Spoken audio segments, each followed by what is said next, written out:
Yo mga idol, kamusta? Sports Talk PH nga pala.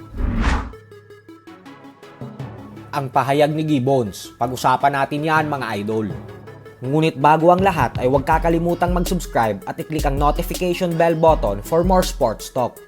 So alam nga po nating lahat na mismo ang 4 Division World Champion Japanese monster na Oya Inoue na ang nagsabi na pag naging matagumpay siya sa kanyang undisputed title fight kontra sa ating pambato na si Unified IBF and WBA Super Bantamweight World Champion Marlon Tapales na gaganapin bago magtapos ang taon na ito, ay mananatili daw muna siya sa Super Bantamweight Division dahil gusto niya munang labanan sila Luis Nery, Janriel Casimero at Muradjon Akmadaliev. Sa madaling salita ay gusto ni Inoue na linisin muna ang division na ito bago tuluyang umakyat ng 126-pound featherweight division.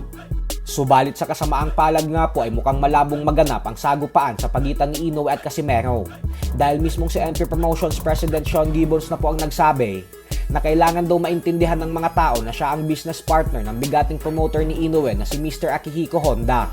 Kaya naman kung gusto daw talagang makalaban ni Casimero si Inoue, ay kailangan daw ng angas ng Pinas na makipagtrabaho sa kanya. Ganun pa man nga po ay alam din natin na malabong pumayag si Casimero sa kondisyon na ito. Ang magandang balita naman ay dahil Japanese din ang kasalukuyang promoter ni Casimero, kaya naman may posibilidad pa din na maitawid nito ang inaasam-asam na bakbakan ng mga Pinoy at Japanese boxing fans sa pagitan ni Casimero at Inoue. Subalit hindi din po natin maikakaila na mas magiging madali ang lahat ng proseso kung si Sean Gibbons ang tatrabaho dahil isa po talaga si Gibbons sa pinaka-maimpluwensyang tao sa sports ng boxing. Yan din ang dahilan kung bakit agad nabigyan ng pagkakataon na lumaban si Marlon Tapales sa former Unified Super Bantamweight World Champion Muradjon Akmadaliev at naging isang ganap na Unified World Champion siya ngayon. Tapos magkakaroon na agad siya ng pagkakataon na makalaban si Inoue sa isang undisputed title fight. Bukod dyan ay si Gibbons din ang dahilan kung bakit bagamat natalo ng dalawang magkasunod na beses ang former long-time IBF Super Flyweight World Champion Jerwin Ancaja sa kamay ni Fernando Daniel Martinez, ay mapapalaban na ulit ito sa isa na namang world title fight sa buwan ng November kontra sa current WBA Bantamweight World Champion Takuma Inoue.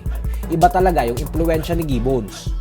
Pero ipagdasal pa din po natin na maging maganda ang pamamalakad ng Japanese promoter na si Masayuki Ito sa angas ng Pinas. At eventually ay maihatid pa din ito kay Casimero ang laban na gusto niya kontra kay Naoya Inoue. Sinabi na din naman kasi nito dati pa na ang main goal nila kay Casimero ay mailaban siya kay Inoue. Kaya tingnan po natin ang magiging progreso. Ang maganda naman sa promoter na ito ay kahit hindi mga world title fight ang laban ni Casimero, ay limpak-limpak na salapi pa din ang ibinabayad nila kay Casimero. Sa kabilang banda naman mga idol ay magandang balita din nga po para sa ating mga Pinoy boxing fans.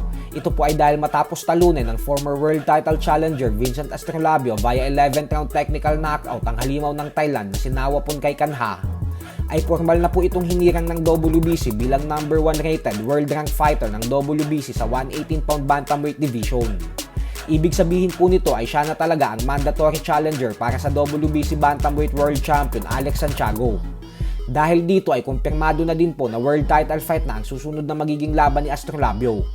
Bukod sa pangalawang pagkakataon niya na maging isang ganap na world champion, ay pagkakataon niya din po ito upang ipaghigante si Filipino boxing legend, former 4 Division World Champion Nonito Donaire Jr. sa pagkatalo kay Santiago.